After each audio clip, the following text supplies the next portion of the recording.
Shalom and good morning everyone.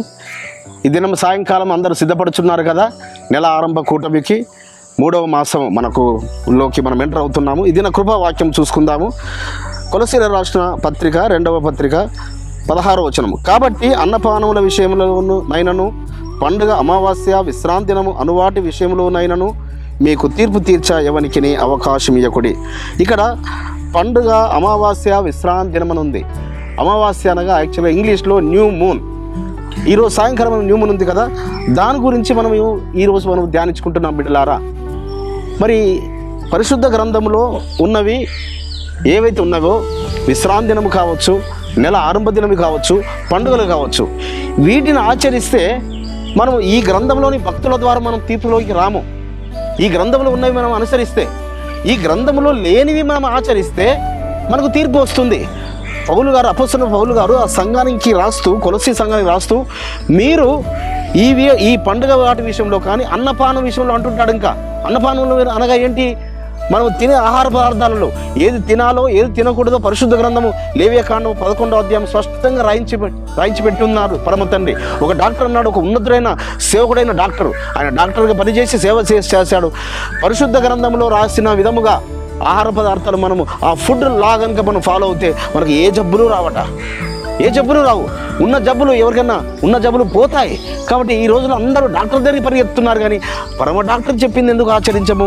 కాబట్టి పరమ doctor చెప్పిన దాన్ని మనం ఆచరించినప్పుడు మనం ఎవరికి కూడా మన ఎడల తీర్పు తీర్చడానికి అవకాశం ఇవ్వం. అవును, మన విశ్రాంతి దినం ఆచరించేవారము మనల్ని ఎందుకు ఎవరికి తీర్పు ఇస్తారు?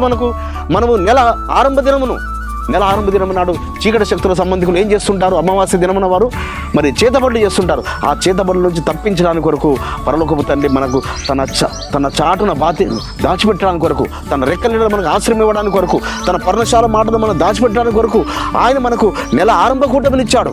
కాబట్టి ఈ నెల ఆరంభ కూటమిలో మరి దావీదు గారు యోనాతానుతో అంటాడు, రేపటి దినం నెలపడుపు కదా, నేను లేకపోవడం చూసి మీ నాన్న నా గురించి ప్రశ్నిస్తాడు. అదేవిధంగా సున్నెమీరాలు మరి 2వ రాజుల గ్రంథంలో 5వ అధ్యాయంలో ఉంటుంది. సున్నెమీరాలు కూడా అక్కడ ఎలీషా దగ్గరికి వెళుతుంది. అది నెల ఆరంభ దినం కాదే, ఇది అమావాస్య కాదే, ఇది మరి విశ్రాంతి దినం కాదే అని తన భర్త మనం పలుకుతుంటాడు.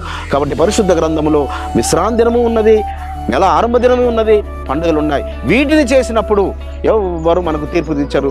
దూతలైతే మనం ఇవి చేసినప్పుడు దూతలు మీరు మా గుంపులో వారే అని వారి గుంపులకు మనకు చేర్చుకోవడానికి కొరకు ఆ మహాదూతలు మన పక్షాన సాక్ష్యం చెప్తారు. అట్టి కృప పరమ తండ్రి మనందరికీ అనుగ్రహించును గాక. ప్రార్థన చేసుకుందాం. పరిశుద్ధుడైన తండ్రి, అవును నాయన, అన్నపానముల విషయంలో కానీ, నెలపొడుపు విశ్రాంతి దినం పండుగల విషయంలో కానీ మేము పరిశుద్ధంగా ఆచరించి పరిశుద్ధ గ్రంథంలో భక్తులకు కానీ దేవదూతలకు కానీ మేము అవకాశం ఇవ్వకుండా మీరే సహాయం చేయమని నజరుడైన యేషువా మెస్సీయ నామమున స్తుతించి ప్రార్థించి వేడుకుంటున్నాం పరమ తండ్రి. మన పరలోకపు తండ్రియు రక్షకుడును విమోచకుడును నజరేయుడైన యేషువా మెస్సీయ వారి దివ్య సముఖం నుంచి మీకును మీ కుటుంబాలకు వంశాలకు శాంతి సమాధానము కృపయు మెండుగా కలుగునుగాక. ఆమేన్.